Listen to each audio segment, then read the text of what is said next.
gathered like seagulls round a packet of chips down the Gold Coast, just waiting for all these 17 and 18-year-old boys to... Anyway, you know what I mean. I bet you wish you were playing Wales this weekend, because Wales is a team that is at the bottom of their ebb at the moment, and we are going to win that game, which is fantastic, but it doesn't take away the fact that we were rubbish against England. Sometimes a draw is what happens in life. You're right. That's so good that Test cricket's a metaphor for life. I love that. DSPN is brought to you by Novus Glass, proud partner of the Special Olympics New Zealand. The Special Olympics New Zealand National Summer Games is in Christchurch, Ōtautahi, this December. Across New Zealand, Aotearoa athletes, clubs, volunteers and families are getting ready, training, supporting each other and celebrating as the flame of hope travels down the country. Text Novus to 3598 to support our athletes. That's Novus, Novus, to 3598 to support our incredible athletes at the Special Olympics in Christchurch, Ōtautahi, this December. Notice it, Novus it. Welcome to the DSPN. John Walker wins the 1,500 metres gold medal at the Olympic Games. The All Blacks have won by 29 points to 9. The Devlin Sports Podcast Network. DSPN, ladies and gentlemen, and we welcome them back. Greg, Marto, Martin, former Wallaby fullback, Triple M breakfast host out of Brisbane and Noosa at the Rugby Club, doing a bit of a do. We've got the Ashes already on, mate. We've got rugby this weekend. And Schoolies week starts. So we don't have that in New Zealand. We don't, and thank goodness we don't, because as a parent of two growing boys who are now of the age, I just can't imagine what they would have got up to, what I would not have been able to prevent at Schoolies week. I reckon I invented it. I think I was in the second year it happened. Oh, mate, because we're an hour's drive from Surfers Paradise, the heart of the Gold Coast, and that's where it occurs. And there's 3,000 or something or other grade 12s have all let their head out. Some of them go over to Bali, but most of them go to Surfers Paradise. The rites of passage it is. I can remember for my own children dropping all the alcohol. They weren't at the legal age, dropping it down there for them, driving them down there, say, I'll pick you up in a week. And my sister had three sons. My sister had three sons. The first two got arrested, and the third one has always been known as the disappointment. The youngest son, he never got arrested at Schoolies week. Oh, yes. He's called the disappointment. Oh, that's funny. So all the what do we call them?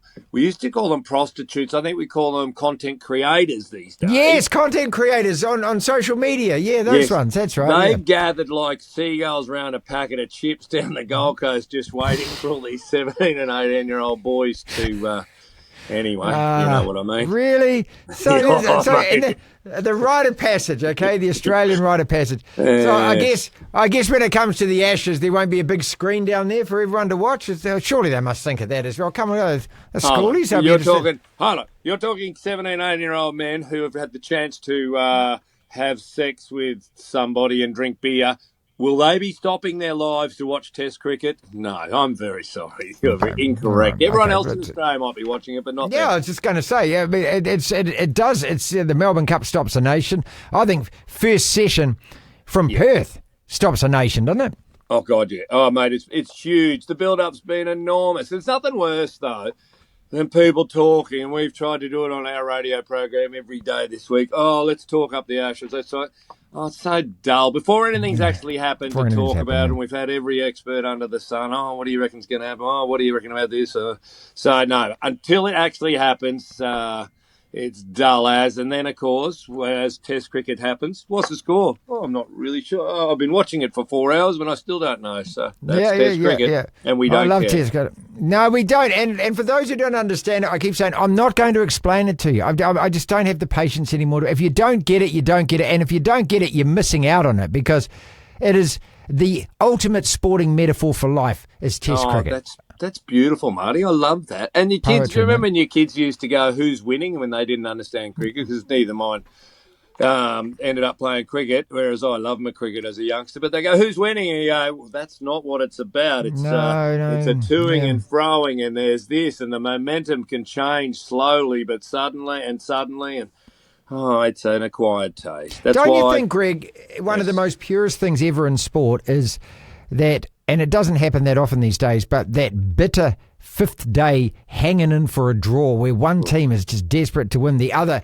And I've been at some fantastic ones. I mean, that Mark Greatbatch in Perth is the one that stands out for me, where he batted for like a day and a half in someone else's pants, and just blocked everything. But just to hold on. So there's no other sports. You imagine go to America and say, no, we're going to play for 5 days.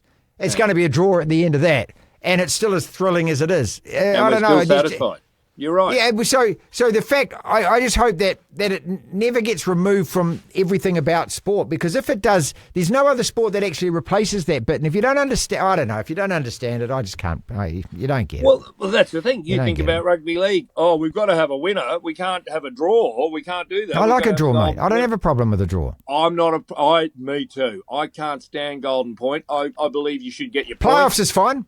Playoffs is fine. You've got to have a winner in a playoff. That's fine. Yeah. But sometimes a draw is what happens in life. You're right. That's so good that Test cricket's a metaphor for life. I love that. Yeah. All right. Yeah. All right. Because I've been avoiding, as you know, now for a number of minutes, that oval ball stuff, because we got nothing to cry about either, mate. And look, we're playing Wales, and I bet you wish you were playing Wales this weekend, because Wales is a team that is at the bottom of their ebb at the moment, and we are going to win that game, which is fantastic. But it doesn't take away the fact that we were rubbish against England. We got belted by South Africa. And it's no satisfaction that you guys are even worse off at the moment. We're an absolute rabble. But you know what? Then I have a look at it and I go, we have gone through so many players. My worry is maybe Joe Schmidt might be able to coach. I worry that maybe he's a really poor selector. There's 2 things I worry about that. I go, why can't we just don't have any stability? I keep on saying to you, I know, we don't have 5'8", so we put James O'Connor back in there. I don't know if anyone watched it over there, but the first 2 times the ball came to him, he dropped it. So if our 35-year-old most senior 5'8" can't catch the ball the first 2 times under a tiny bit of pressure, we're in a lot of trouble. So playmaking's our big one, but we don't stick solid with a 15.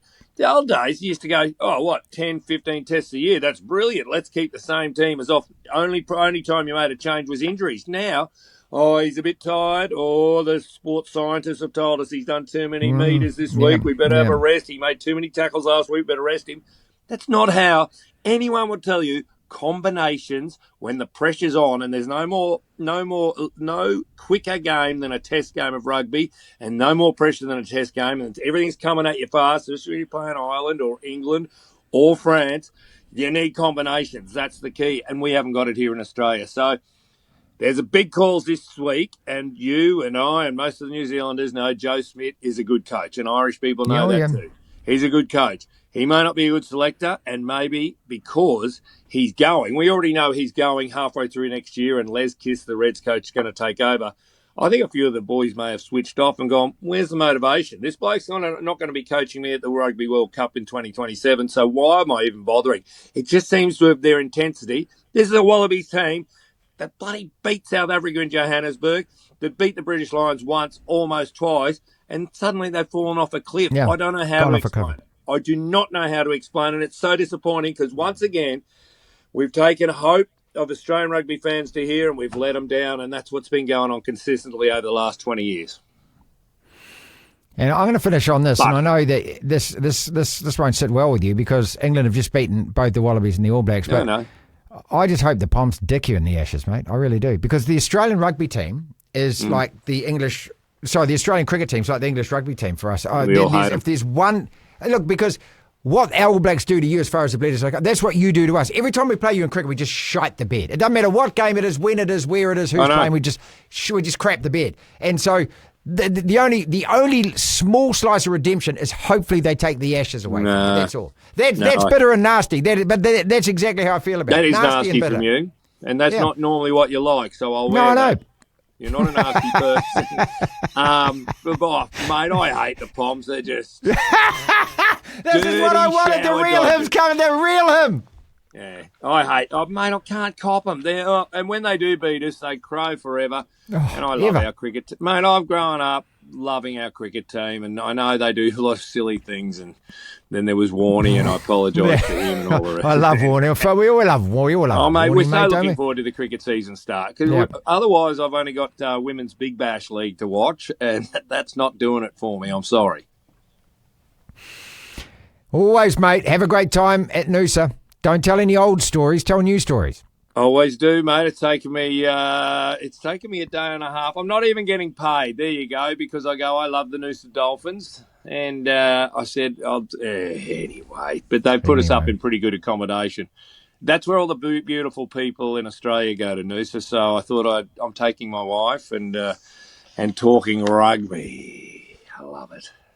Huge thank you to Novus Glass for sponsoring this episode of the DSPN and for being a proud partner of the Special Olympics New Zealand. This December, over 1,200 incredible athletes, along with hundreds of volunteers, coaches and other support staff, will be making their way to Christchurch or Tautahi for the Special Olympics New Zealand 2025 National Summer Games. Novus Glass is proud to be supporting something special, and you can help support the athletes too by texting Novus to 3598. That's Novus, Novus 3598. Thanks again, Novus Glass, for supporting us here on the DSPN. Windscreen, crack or chip, notice it, Novus it. This is the DSPN.